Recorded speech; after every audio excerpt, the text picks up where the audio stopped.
Merci de prendre le rendez-vous de ce 12h45 sur Bénin Business 24. Les titres. Dans cette édition, on parle de cette maladie qui se caractérise par une grande tristesse, un sentiment de désespoir ou une perte de motivation. C'est la dépression. Quels en sont les facteurs à risque et comment se fait la prise en charge ? Et puis on évoque aussi le cas de ces jeunes qui, au nom de l'amour, se marient sans passer par les examens prénuptiaux indispensables pour garantir la solidité du couple.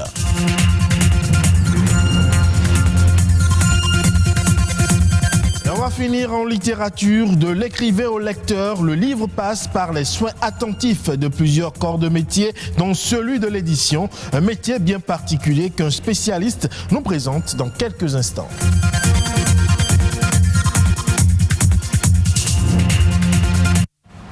Bonjour à toutes et à tous et bienvenue si vous nous rejoignez. Nous vivons à tout âge des moments difficiles, un deuil, la perte d'un emploi, des problèmes d'argent, un divorce ou encore une rupture sentimentale.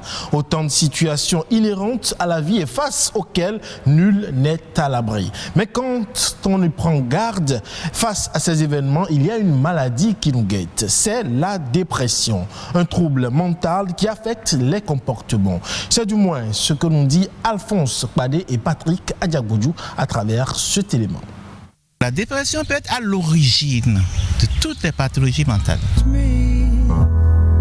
Très répandue, selon l'Organisation mondiale de la santé, OMS, la dépression toucherait près de 300 millions de personnes dans le monde.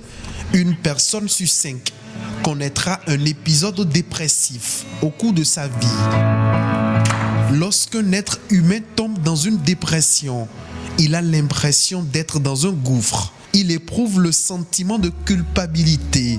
Il se sent prisonnier d'un univers où rien n'a de sens. Tout ce qui l'entoure suscite en lui de l'angoisse. Généralement, les dépressifs perdent le goût de la vie. Ils se heurtent à plusieurs facteurs de risque. Il y a des personnes qui fonctionnent avec des attitudes, avec des pensées qui sont déjà en disposition de conduire à la dépression.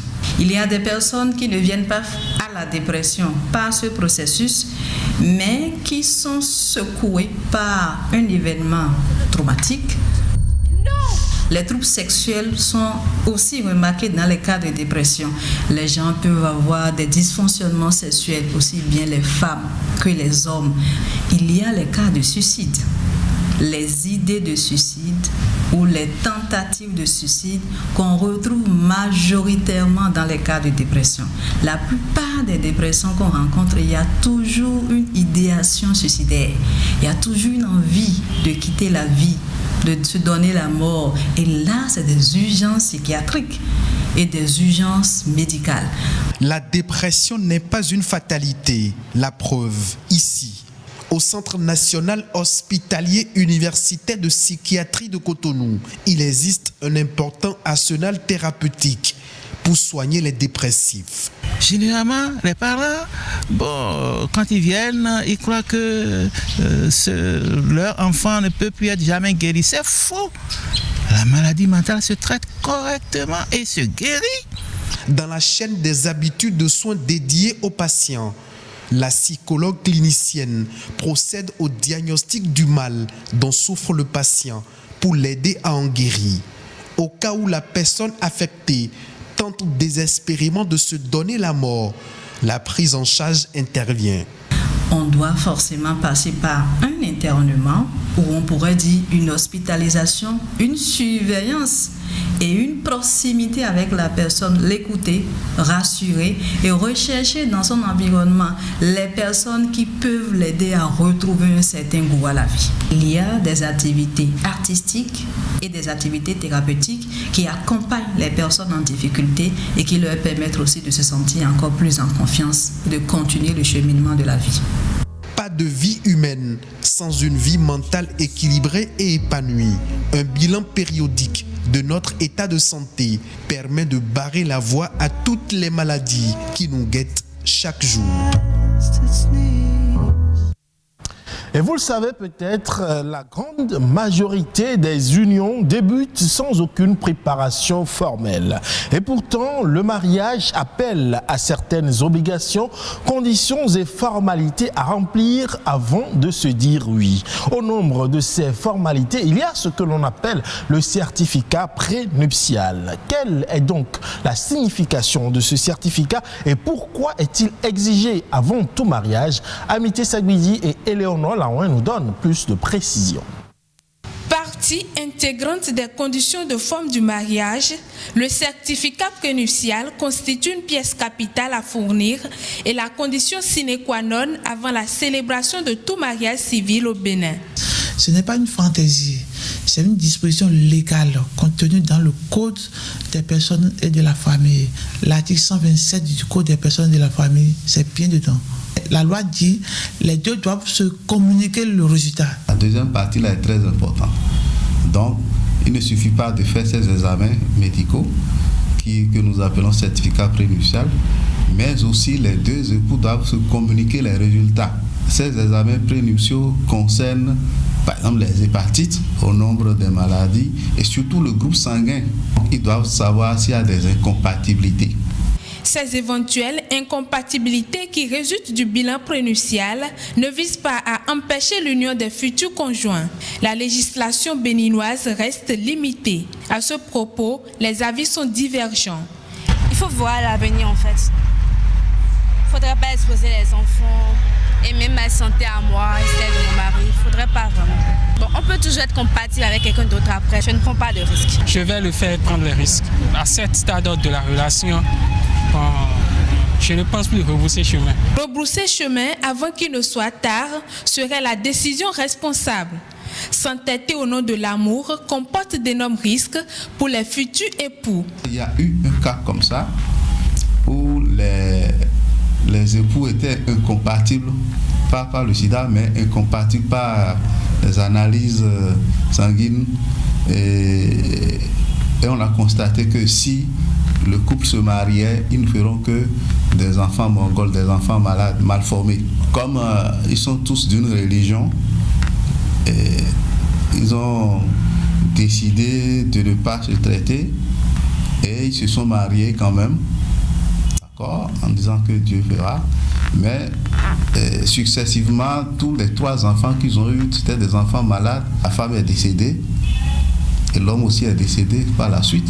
Et s'ils avaient peut-être accepté de se quitter pour refaire un autre lien de mariage avec d'autres, peut-être que ça, on n'en arriverait pas là.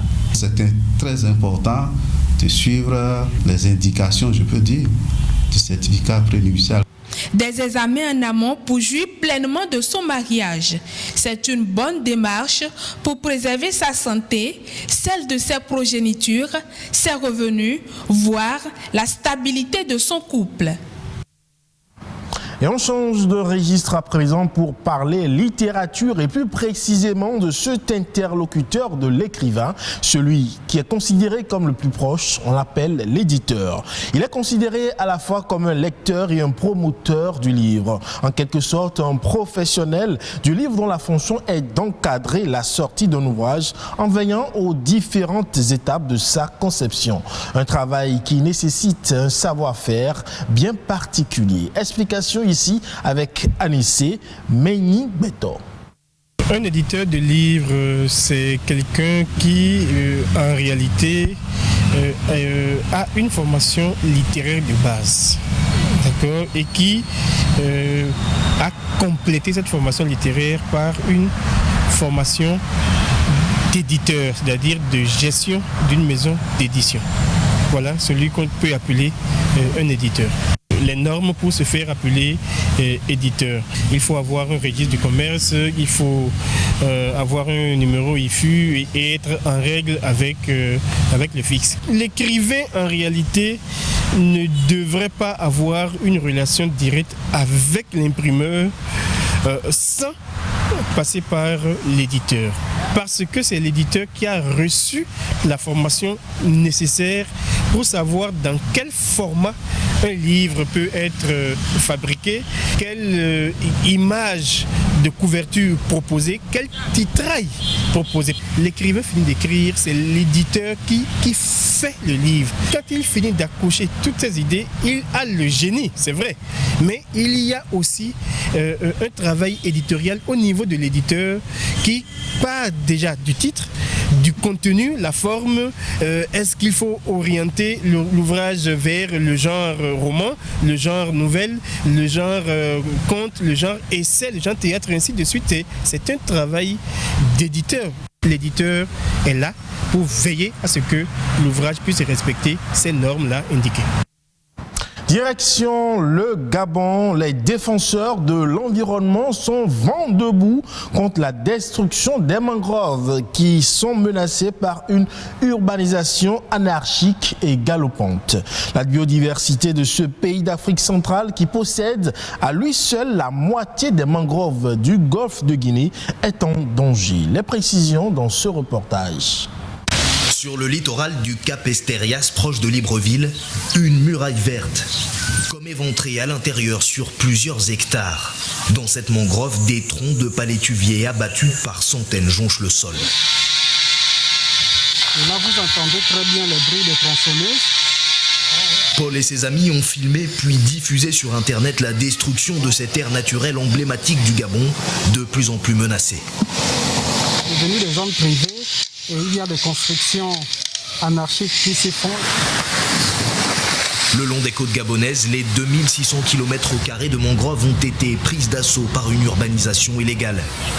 Ce quartier du sud de la capitale n'est plus qu'un marécage aux eaux saumâtres et stagnantes. Voici ce qu'on vit, mais mes enfants ont vit. Voici l'eau sale, malade, on parle tous les jours. Ici, les eaux de pluie ne s'évacuent plus à cause des trop nombreuses constructions. Un enfer pour cette famille qui a bâti sa maison dans cette mangrove pour quelques milliers de francs CFA. Un secteur aujourd'hui abandonné par la majorité de ses habitants. Moi, je suis laissé parce que où partir. Je vais aller où? Je ne travaille pas. Je meurs. Je vais aller louer. Qui va me payer la maison? Pour faire face à la pression immobilière sur les mangroves, le gouvernement gabonais a diligenté une enquête d'inspection de ces espaces censés être protégés.